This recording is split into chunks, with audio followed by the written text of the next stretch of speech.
China. Benny Long, the founders of Social Innovations Hub from Singapore. Nguyen Quang Hong, chairman of Hancom Vietnam. Chris Day, founders and CEO of Dream MOD International from China.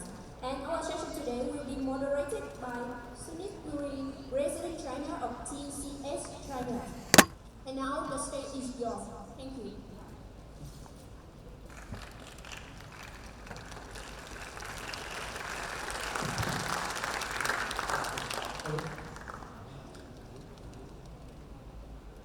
Good evening, everybody. Before I begin, my name is Sunit Puri. I'm based in Shanghai and I work for Tata Consultancy. First of all, I would want to thank Frank and HORASIS to include this critical subject, which is very important, and it's very important now. Tata Consultancy Services is a global technology services company, been around for about 55 years. Originally headquartered in India, but now we operate in more than 50 countries. Our annual revenues are about $28 billion and a market cap of between 170 billion to 180 billion. We provide technology services to more than 1,500 companies. We help them leverage technology to meet their business goals. And of course, sustainability and ESG is a critical tenet of our strategy. As an organization, there are 4 areas that we typically work with. Of course, first is our own agenda and race to net zero. And we have very, very strict targets that we work towards. And we have the advantage of having solid technology, understanding and backing, so that helps us. Second is, of course, we work with our clients to help them meet their ESG agendas. And as you know, technology is now playing a very critical and crucial role in any kind of innovation. And of course, when it comes to ESG, it's the same. So obviously, technology is being built. The third area is our employee base. TCS has close to 600,000 employees. Incidentally, 200,000 are women. We are very, very proud of. And we work very closely with our employees also across the world to leverage them as a powerhouse and help them contribute to society. And the fourth and very critical area is that we work with young minds, which is in schools. So we are closely associated with several programs across the world in whichever market that we have, where we work with schools and work with students to highlight the criticality of sustainability and will be able to be a positive contributor, and also be comfortable with technology, because going forward, technology can be leveraged to solve a lot of, is being used and can be used to solve a lot of problems. With that, it is my pleasure and privilege to moderate this panel. This panel comprises of very senior leaders who have very diverse experience, and that is something I'm really excited about. We have 2 founders on this panel, 3 actually. They have worked across industries, FMCG. We have people who we have Penny, who has been a member of Parliament in addition to being a financial wizard. We have Bill, whose company is actually living this every day as he advises companies. We have Bonnie, who works with, who set up a foundation in social enterprise in Hong Kong to work with her. So very, very diverse things. Of course, we have Mr. Bhagwan, who's again a founder of Wholesome Outcome, which is based in Hanoi, and they are also big time investors and also advise companies on how to kind of deal with sustainability. Now, what I'm going to do is, over the next maybe 12 to 15 minutes, what I would request is all the participants and panel members, because I obviously have not done justice to their extensive backgrounds and their organization. What I would do is request them is to maybe introduce themselves and their organization, and then we'll take it from there. So if I could request, maybe we start from Chris, I could request you to introduce yourself and your organization, and then we'll take it from there. Well, thank you. My name is Chris, and I'm Singaporean. Actually, I've been living in China for the last 24 years. I come across industries. My first startup, I've been doing startup all my life. My first startup was HORASIS technology. I did it for 12 years, and I sold a company. That's the reason why I went to China, based in Shanghai. But I did not live in Shanghai that many years. Actually, I lived mostly in all other parts of the world, of the country, in Northeast, Northwest. Even I spent almost a year in Tibet. Then when I was working for them, I went to join a very pretty large FMCG company. Most people who have lived in China would know the brand called MasterCard. I was in charge of that brand, and we doing instant noodles, water, tea, all sorts of FMCG stuff. It's a pretty big company. I got bored and I went to work for a state-owned company, which the first foreigner to work for a milk company called Ely, and I was the GM there. And I decided to embark on my own after that. So currently I'm the founder and CEO of a very, very small company. I like small companies, and we do healthy drinks. We have ESG angle to it. I wouldn't say 100% because it's very, it's a long-term thing. It's not a 1 day or 2 day thing can get it done. Anyway, so that's pretty much my company. We have investors that are very ESG friendly, more or less they are pushing towards that direction.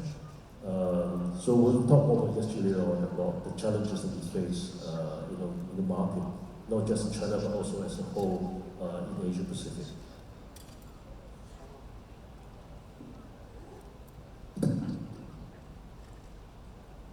Yeah, thank you. I'm from Vietnam, and actually, as I just mentioned earlier, that I'm sort of founder. I created this company, Hanfam company, is mainly based in Hanoi, almost for 23 years ago. And we also have some subsidiary of some other provinces in Vietnam, and we focus on renewable energies, water supply, sanitation, solid waste management, all kind related to the green development actually at the beginning and so far.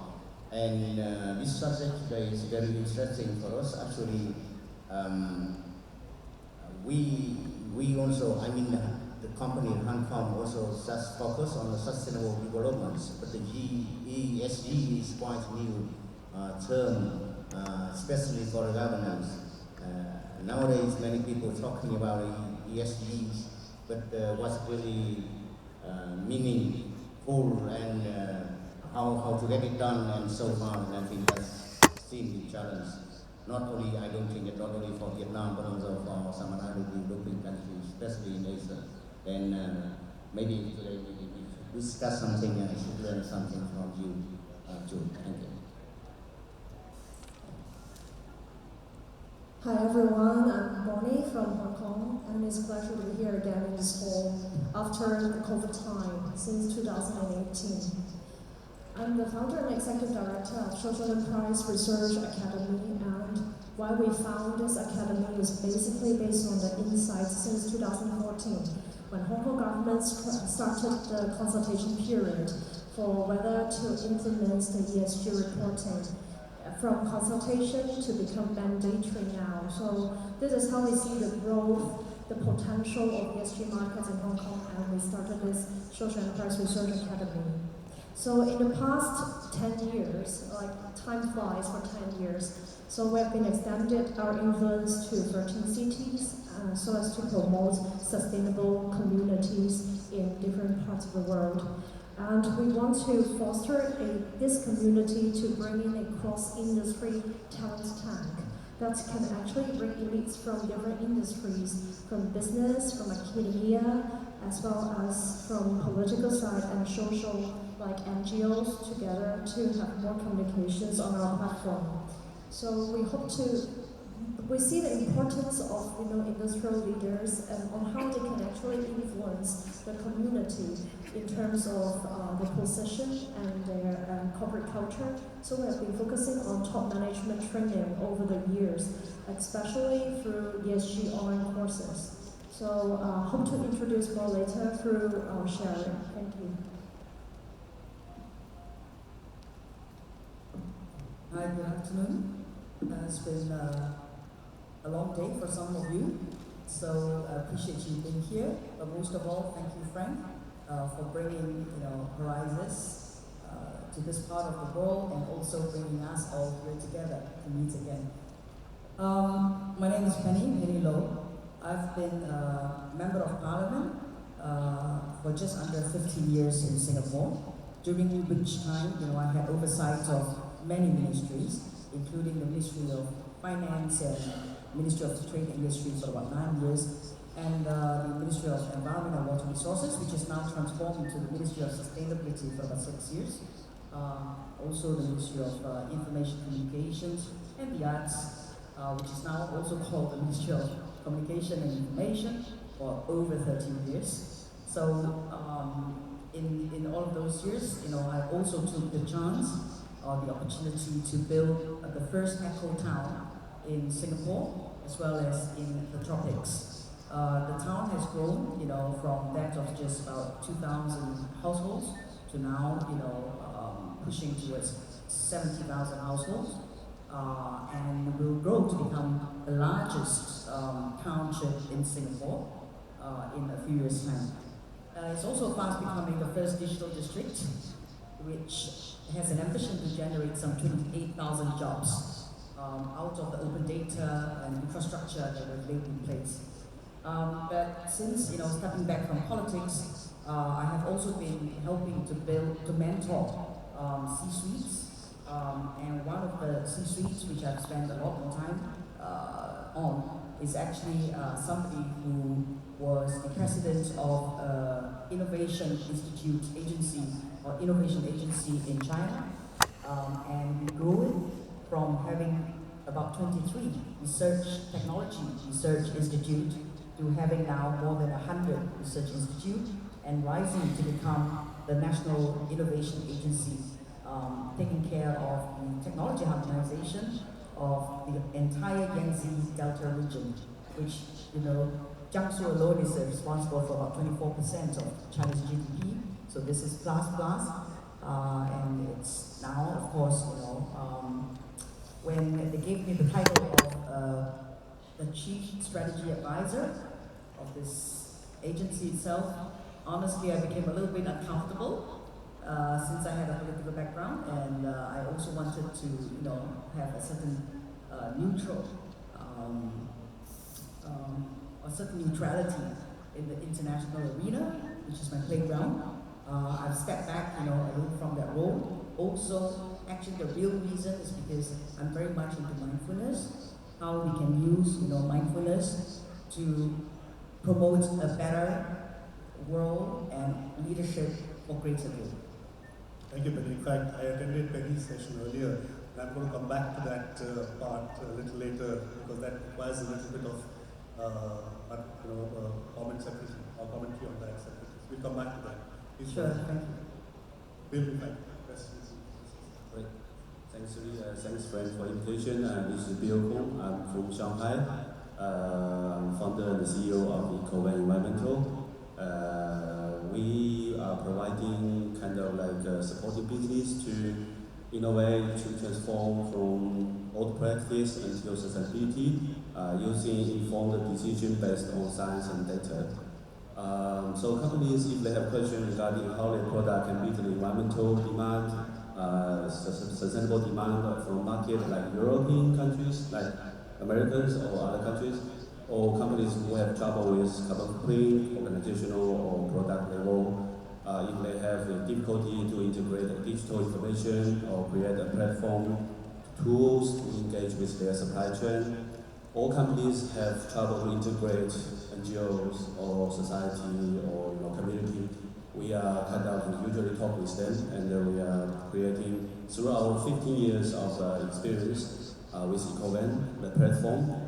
So we're building this bridge and dialogue, helping refine the strategy and the tool, the capacity. So I'm glad to be here, and we'll be sharing much more after this. Thank you, Bill. Chris, I will come back to you. Now, you're a as a founder of a successful software company, you mentioned you're also exporting to the region, right? So there are two aspects that I would like you to touch upon. The first is, as you know, one is how easy or tough is it to cross borders, you know?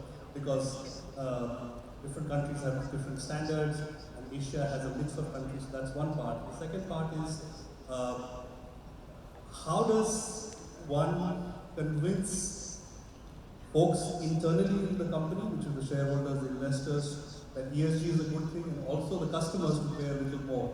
So I think these are the two aspects that I would like you to kind of touch upon, Chris, given your extensive understanding of this region. That's a tough question to answer, actually.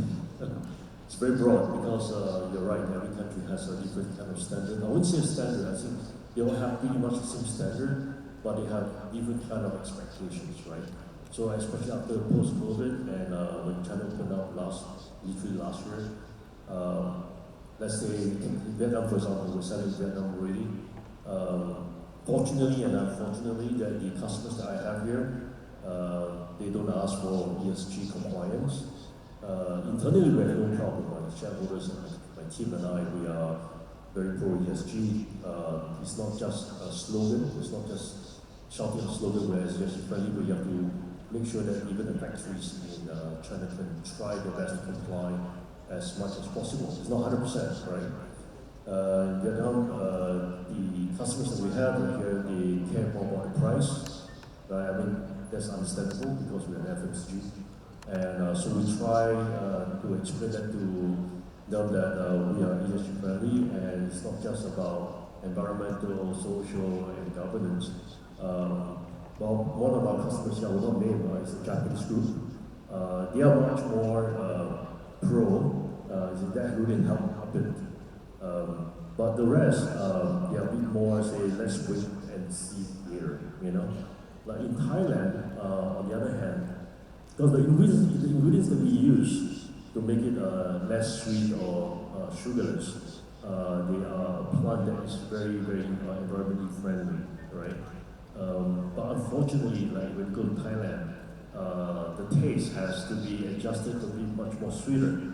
So basically, they're going for sugar, right? So that's against what we do. But to comply with the market expectation demand, because it's a big customer, we have to compromise a bit. Maybe the bottles that we use is more biodegradable, but the liquid that we use, we have to unfortunately have to reduce the plant that we use and use more sugar. And likewise Cambodia and Indonesia, and now we're looking at Turkey as well. And Turkey, they like very, very sweet stuff. So you can't really convince them to do that. So it's a challenge in terms of translating what you want to do into the market. Frank, carrying on one. Now, you've been a successful founder, and obviously you've been advising them, been investing from your perspective, but you have a different lens that you look at it. How do you, what kind of challenges do you foresee, and what are the couple of things that you would advise companies to do so that it's a win-win situation for you? What would be your guidance? Yeah, thank you. Actually, as I mentioned earlier, that Hankom itself mostly focus on green development. So we don't get any problem with the environmental impact assessments or maybe social safeguard and so on. But actually, there are all things that we have to consider, that growth, like the loan, how to pay back, and still keep the less impact to the people, especially when we get the resettlement action plan. Then the people lost their land, and how to rehabilitate their life, and also many kind of things. Fortunately for Hankom, we work quite a long time, almost for 20 or more than 20 years with the World Bank and ADB and such type of organizations. So the approach is sustainable development, and more or less we get familiar with that. But for another company, like also Chris has mentioned earlier, that really challenge for them, because if they commit to produce green products, they have to pay more for environmental. They have to pay more for social and safety. They have to pay more for some other issues, even following strictly the law, security, whatever. Why the price they cannot compete with another competitor? So I think that's always the challenge for them. Another thing that also a big difficulty for some small company, like the technology. The technology normally they just apply for very backward one, and they cannot save energy. They cannot save the equipment, the time, the labor costs, and so on. That also increases to the cost of the products. And then the first one, I think that also that for the financial resources, for a small company, how can they can approach for that? Many people are talking about a green development fund, and for a small company, how to get it? That's always in the paper, newspaper. We can see everywhere in the newspaper, green development fund and so on. But actually, for a company, when they apply for that, it's not easy. And without the financial support, I think that's quite difficult for a small company to get ESG in the development in their organization, especially for the management skill. I mean, international skill is not familiar with them, and how to make the people here in Vietnam or some other developing country get familiar with the management methods of the international one. I mean, another developed country. So that's one of the challenges for the Asian economy. Thank you. Coming to Bonnie, you set up a social enterprise, and you are it's quite unique platform that you have set up where you advise white leaders and also advise. So, from your perspective, there are a couple of things that I would like you to share with the group is what are the trends that you're seeing, from a Hong Kong geography point of view. The second is what are the strategies that you have put in place over the last couple of years, which you think are working, where some of us can try and see if we can deploy them in our markets. I think these are the two things that would be nice for you to talk about. I think in the past 10 years, Hong Kong has been improving a lot with the ESG practices, as well as Hong Kong government has always been pushing a lot of different policy measures. For example, there's a platform for carbon credit trading now called Core Climate, and there's also some other green finance schemes for enabling more green finance products to be launched in the market. But this is also because why we're having these new measures are basically because institutional investors are much more concerned about ESG factors in these products as they do investment decisions. So this is why there comes to be such a change, and also with all these measures in launching in the financial market. But I think more importantly is how the regulatory side has been changing the landscape. Because in Hong Kong, the stock exchange has been tightening the focus on maybe on the board composition. There's a new policy launch. It will have more requirements of female directors in the board, like 30% by this year. So there will be more female directors uprising in Hong Kong, more than before. And also there will bring a lot of changes to the corporate culture as well. Because before there will be no such lot of opportunities for female, that now become a more inclusive and more diverse perspective in their decision as well as the culture, and this is also indirectly affecting the society, and it will be more inclusive and more diverse as well in our Hong Kong community. So I think to a certain extent, how the capital market change would also be affecting how our society change as well. So this is the recent change in Hong Kong. And for our organization, however, we see there's a gap in between the operation side and the direction side. The gap is basically because we want to implement all these new measures, but then that does not mean that the execution level can actually match with the new initiative. For example, there's this waste reduction program launching in overall Hong Kong in the coming time that we have to charge when we throw maybe some garbage or some waste. But then the public is not yet there, they are not yet reaching a shared value. That is what we always talk about, creating shared value in ESG, but then that means we need more education and how we come to a consensus, like why we need to do this and how to do this. So between the gap, we're trying to improve it through top management education, and we got this very, very short course launched online so that more management or stakeholders like investors can quickly catch the idea of ESG management standard, or how actually ESG can be integrated in the operation level before we only talk about reporting and like only output, but there's never input in the entire company system.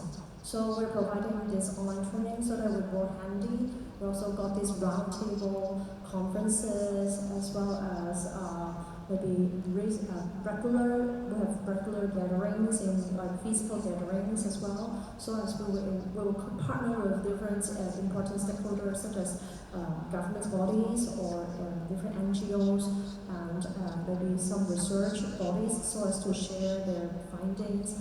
And we also noticed one very important thing is even we do corporate management training online, it does not mean that these are hard knowledge, but ESG is actually something that is in a momentum way. It's very practical, it involves different industries, just as what Chris mentioned, and it is very, very diverse, different standards as you mentioned. And how can we actually catch up with this trend? Like, the knowledge is not like hard knowledge, it's actually soft knowledge. So that's why we have to regularly hold some webinar online and to enable our like students to continuous learning. That's what we call it. Yeah. So these are our strategies. Education, knowledge sharing, and I think top-down, making sure the leaders know, Yes. and then also creating a good, strong platform for sharing, because it's a dynamic situation. Yes, and and I also remember there's one very important thing is how we motivate the leaders through awards. We got 2 awards program. One is through fellowship program. It is for selecting the best, maybe called CSR leaders in different industries together as our fellows. And there's another one is for corporate, and is for the social caring patch award program. So these 2 motivational programs are what help us to gather leaders around to join the platform, and they will continue to do good as well. Awards for the leaders and awards for the company. Good point. Now, coming to Penny. Penny, you've donned many hats. Many hats, and you've had, been able to kind of have a view on policy creation, implementing those policies, and now more recently creating a social platform. So I would really seek your guidance and inputs on how do you make it, how do you pay, for example, how do you encourage, how do you get more investments into platforms such as yourselves so that you're spreading the right kind of awareness, and how does creating the right policy environment make an impact? Maybe ask you to touch upon these things and really leveraging your diverse background, experience to kind of articulate some of this for us, make it easier for some of us. Thank you, Sunit. You've asked a question that I would spend about 3 months and 3 days, to share. But it's a very important question. And I think, the simple answer is, I think first, as somebody who is aware and concerned about Mother Earth and about leaving a better planet than when we first came to Earth itself, I think the first thing is to be a human and to be a person. And when I say that, what I'm also saying is, therefore, it's not just about the role that I play as a member of parliament, not just as a mover and shaker of the social enterprise scene in Singapore and beyond, not just as a strategy advisor for technology research firms, but really just as a person, what is it that, I stand for? What is it that defines me and my DNA? And when I go out there, how do people, recognize me and associate me with? And I think, that's the very first step. Therefore, when I was in the parliament, then I spoke, I think, I was there for about close to 15 years. And so for the first 5 years, I was covering mainly financial topics. When I discovered this gem called social enterprise and ESG, I became an advocate, and almost every other, if not every speech in the parliament is actually about promoting ESG, promoting social entrepreneurship, because I then understood the power of regulatory framework.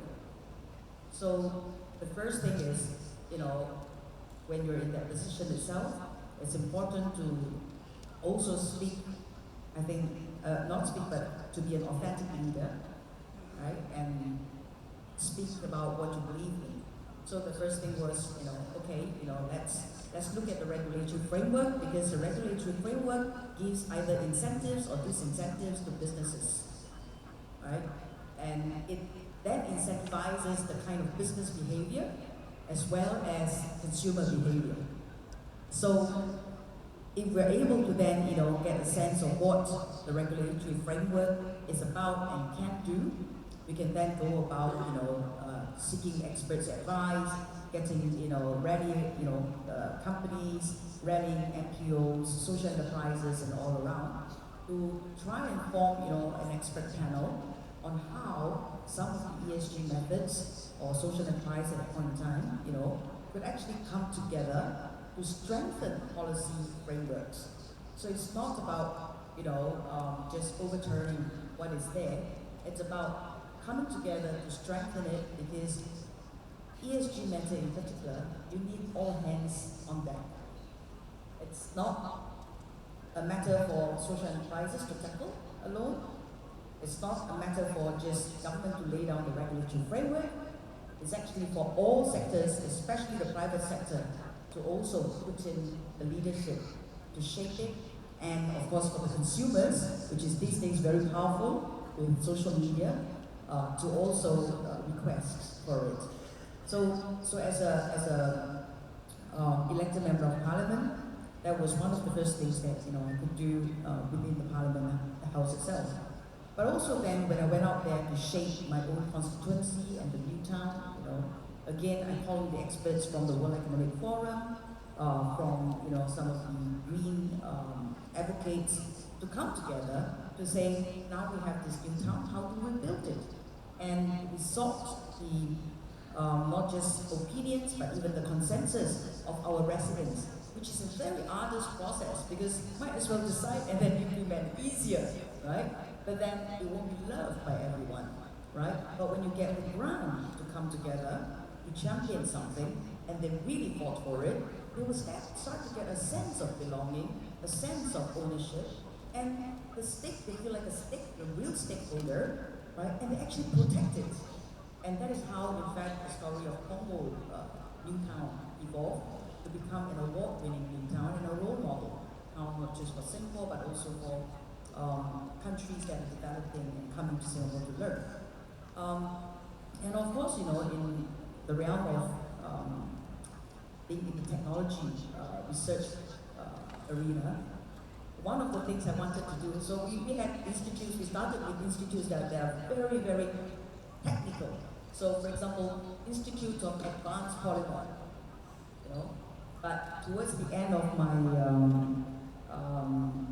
engagement with them, we were starting Institute of Water Policy, Clean Water, Institute for the Elderly. So things that can relate to us a lot more, so that, when people feel for it, so it's not just a noun, but it's something which we can feel for it, we know that it relates to our humanity, to our survival. I think it's easier to persuade people to do so. Thank you. I think for me, the key thing is first of all, individual credibility, walk the talk there, and I think build consensus across stakeholders. I think those are the three clear takeaways that I've taken hearing from you, that it's very important to get a diverse set of stakeholders involved to build consensus, which obviously is not easy, but at least that kind of helps this in the journey. I think coming to you, thank you, Bill.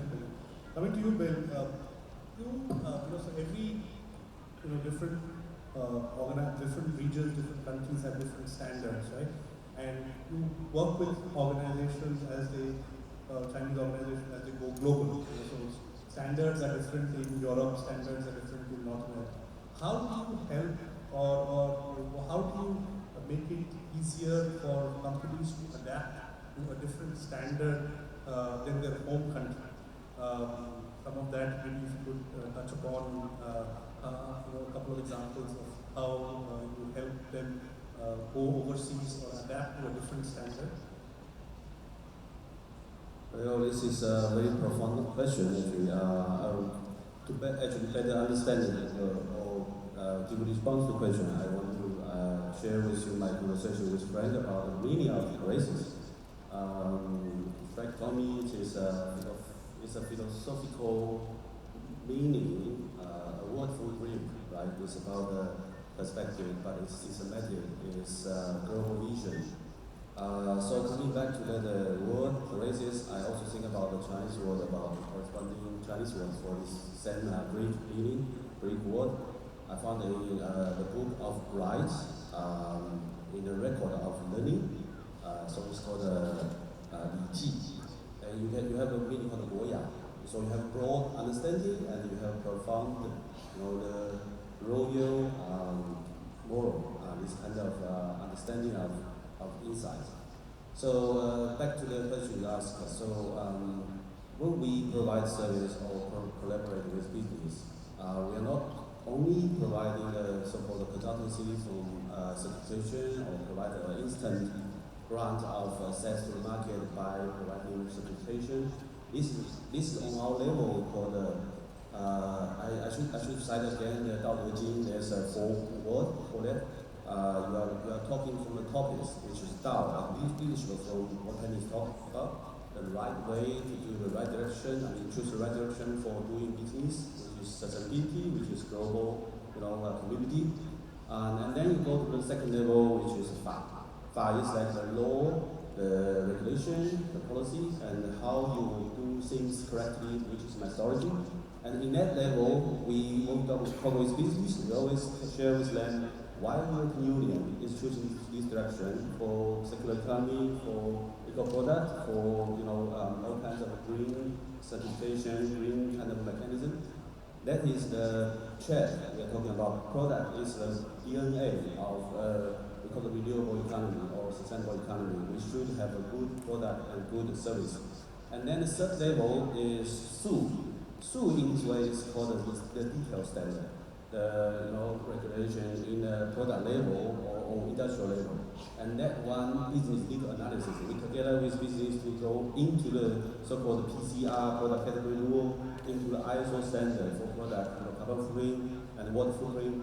So then business can understand why and how the European Union, the American, and different market choosing this kind of principles is methodology. Based on that understanding, then we choose the last level, which is qi. Qi in Chinese means tool. The capability we use, the kind of knowledge we should pick up from the internal company, the management, and also externally, like us, we provide platform. So you can use tools like life cycle assessment, like eco-design, green supply chain management. So use this kind of tool to enhance their capability, enhance their knowledge to comply with the regulation, and then eventually we move up to the follow-up, the chain of direct development and also the chain of DAO, which is the principle of sustainability. I think just staying with you, Bill. Now, as you know, we all know that supply chains, while we may be as an organization, we may be compliant, but we also have to ensure that our supply chains around the world are also heading in the right direction. Now, being the founder of a company, you have an assessment tool that you have created, right? So, how does that help? How did you think of first of all, how did you think of creating this tool, and then what is the impact that you are seeing or the benefit of this tool that your organization has created? Yeah. Well, tool, what you are talking about, where we are using so-called digitalization or using information technology, the goal of the tool always is to help enhance the knowledge, and knowledge becomes wisdom. In that way, we can have a more informed decision, scientifically based for company, for society, eventually for the global economy. So what we help actually is to build a connection between the value of sustainability and the action, which is in Chinese, English we call pragmatic decision or pragmatic behavior, but in Chinese culture we call 虚言辞. So 虚 is the value, the world view of sustainability, but it's very hard to connect the value in the top to the behavior in the bottom, because sustainability don't always sell. Eventually, I mean, like 15 years ago we started carbon footprint. No company is buying this service. We started to survive. I do a lot of training, I do a lot of free, social education, but with this kind of non-profit organization, we create also with EPD China to promote the share of green product and the certification system, which create a common, a fair playground for good money to drive out the bad money. All the bad money university drive out the good money. So that effort is very hard because in the beginning, value don't buy, value don't sell. So, the reason is strategically business always survive for creating, building solutions for companies or for society. But sustainability, there's no such buying power in the beginning. That's the platform we are developing right now actually want to connect all the ways we down until the so-called qi level to create this so-called leverage playground to encourage more policy and regulation and support the Chinese company. They want to go to Europe, they have this, they can meet the requirement of circular economy and green product, and they can sell better.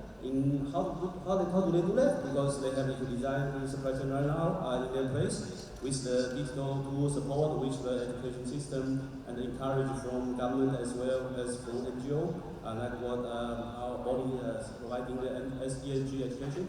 So that together, I think is a community empowerment to support company to develop this value-driven, but in this time the value will be sustainability, connect to the so-called behavior level, and we building this connection from 虚to 实, which is the value to action, and then we can create a momentum for fostering the sustainability.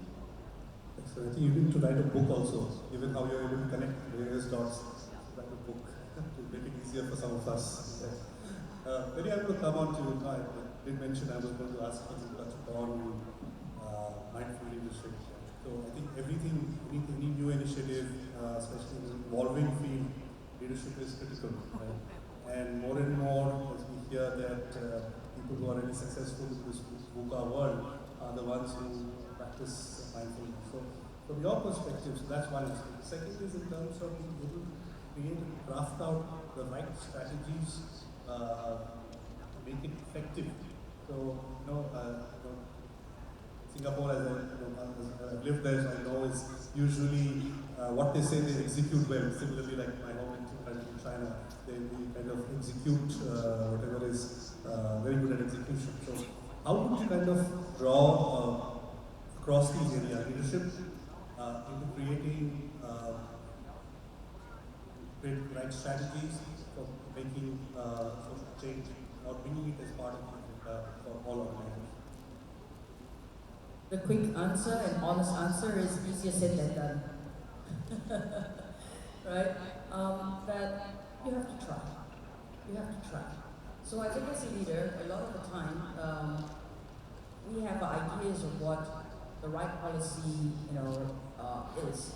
But the word right is in itself a very difficult concept, because what is right, what is wrong, is almost contextual, and also depending on the person, the company, or even the country's core value system. Allow me to just digress a little bit, but it's relevant to our topic, which is recently I was reading a book on leadership, wise leadership, based on the Chinese philosophers. And what was interesting was that it divided leadership into three types. The first type is the Confucius type of leadership, which emphasizes on the humanistic approach. So what is the humanistic approach? That's the approach where you assume that men are by nature good. And therefore, I think in Chinese it's called 人之初性本善, right? And therefore, if people are by nature good, what we should do is to create the conditions for them and their group to blossom. And that includes moral education and all of these things, from an American language, right? So you rule or you lead by creating conditions for people to do good and putting in place a set of value system that the society espouses. And then there is a second one, which is the direct opposite, which assumes that all men are evil by nature or bad by nature, right? And various religions also make that assumption, right? And in that approach itself, it's called the legalistic approach. And because it's going to take a long time to educate, the fastest way to get society into order and start doing stuff is really by putting in place law and order, right? So it's fast, right? And then, there is the third approach, which is the law of nature. And the law of nature, of course, I think, as Bill has alluded to earlier, right? It's Tao, right? Which is something advocated by Lao Tzu. And the idea is that everything, in life, in Mother Nature itself, has its own timing and flow. And it will swing back when it's in an extreme position. And therefore, what we should allow is to create conditions for things to come around and come full circle. And that's why, in the naturalist approach, they advocate Wu Wei, which is the policy of non-interference. But yet, Wu Wei should not be seen as doing nothing. It's more like, create the conditions so that, people can take a full circle or full cycle to experience the ups and downs and to figure what the law of nature is, and of course to come to understanding of that. And I wanted to share this because it got me really thinking about how do we then lead? Do most society lead by the legalistic approach, assuming people are not that great to start with, and therefore put in place first the law and orders, so we all behave? Or do we lead by the humanistic approach, where really we create the conditions to allow people to blossom according to their nature, right? Or should the law of nature be given its space and time to blossom? I tried experimenting with all three approaches. Singapore is a very interesting blend of humanistic and legalistic approach. We do assume that people are good, and that's why in our education system we try to put in place characters, core value system, and so on.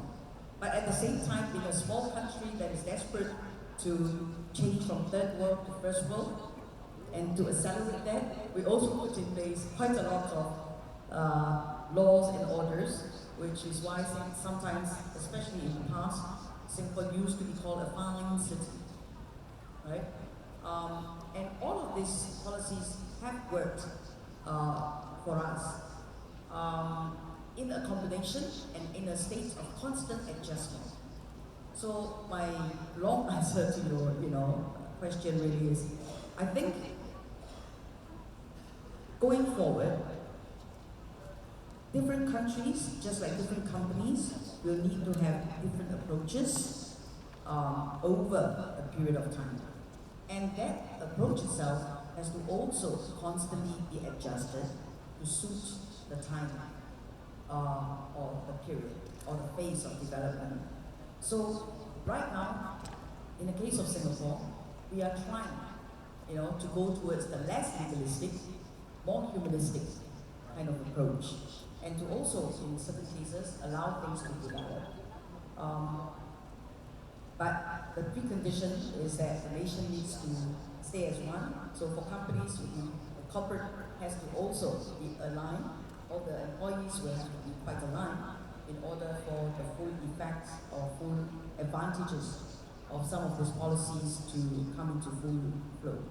So constant state of adjustment with a very clear general direction of greater good. That would be my long answer. I think having a clear set of guidelines or policies, but be willing to review them and constantly adapt to the changing world. That's what I would take direction. But I think setting the, so it's very important that the right leaders set the direction, and then obviously, but be flexible enough to adapting to the situation. Thank you. Bonnie, you've created an unusual platform to get leaders together, in your social think tank. You get exposed to a diverse set of ideas. So maybe you could kind of tell us in terms of, from an industry point of view, or how has that worked? We've touched upon capital markets there.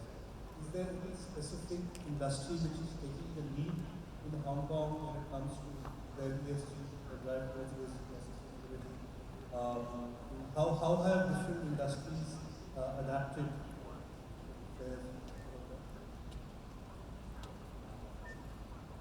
This is really an interesting question, because we come across different industries and they have various ESG issues as well. So I think because based on the economic structure, the social structure of Hong Kong is very much driven by finance and real estate, as everyone knows. So it's very much more driven by building or some construction related or land development. These industries will have more concern on ESG. Right, and it's very obvious throughout the entire supply chain. You can see that, and because they need to concern about the environment, and they also need to concern about the social society side, as well as they need to work closely with the government and all the regulatory bodies. So this industry is particularly focusing on ESG, and there's a lot of policy throughout, but that has to be actually initiated by different parts in that supply chain as well. For not just on green building materials, or using really environmental materials to do it, or use energy saving, doing energy efficiency like solar energy panels, etc. But also from the entire thing, how you build to build in. So also has concern about the social side, like the labor side, like before, there's no such policy for limiting maybe working labor on doing really high rises, repairment, for example, they just fall off like easily without the safety measures implemented. Now it becomes compulsory to have like more safety measures in it. So from these little details, they're all actually driven by associations in Hong Kong. They propose these measures back to the government so that this can be regulated.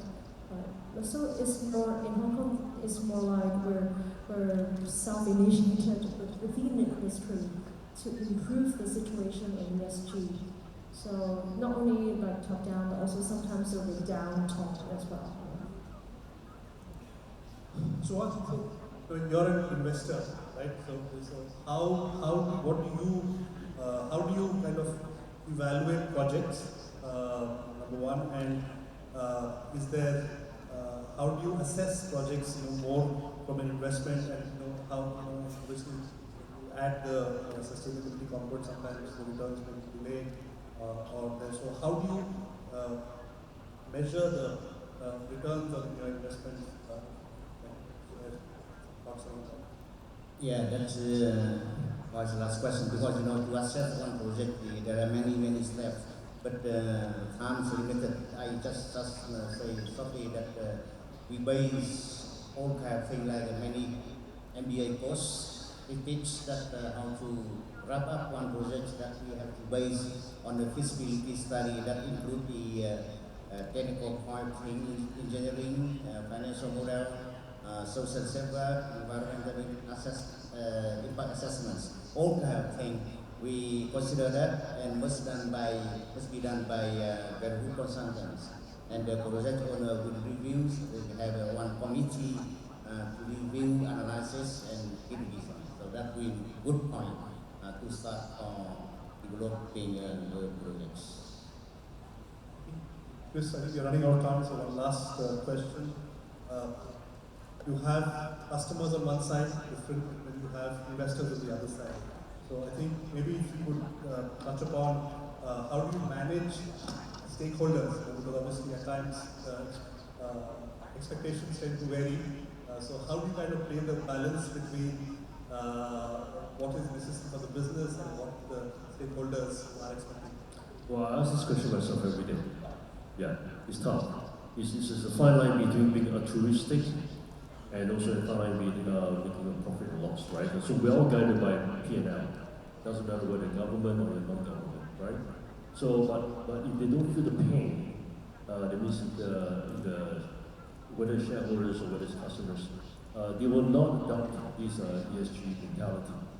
Right? Again, I'm in first line, right? I don't have a government. I never sought government help, grant or anything my whole life, even though I'm Singapore. And always been on my own accord. I didn't do it because my shows wanted to do it, because I felt that this is the way. It's not just about environmental or social, but also the management. All my partners are ladies, by the way. I'm the only male in the company. So you're very smart. But keep it 1 minute and then we'll go.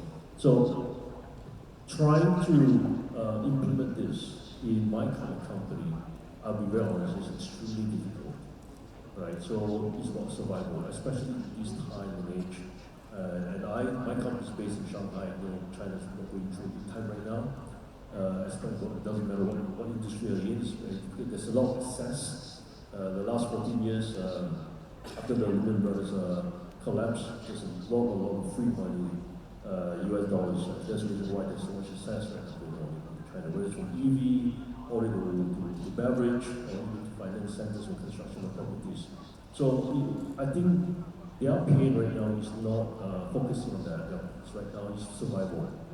So I think this is a long-term thing, and like what Ms. Penny said, you have to try. I think the word TRY is so important. You keep trying, and you're going to fail at times. You're going to fail many times before you hit one right. Right? Not every country has the guidance and the social environment like what Singapore has, unfortunately, right? Thank you very much. Thank you for your active participation. Thank you for sharing your ideas. It's been my pleasure. Thank you very much. And I don't think we have time to cross over, so but if there is one person who has a question, the panelists, we can take one, otherwise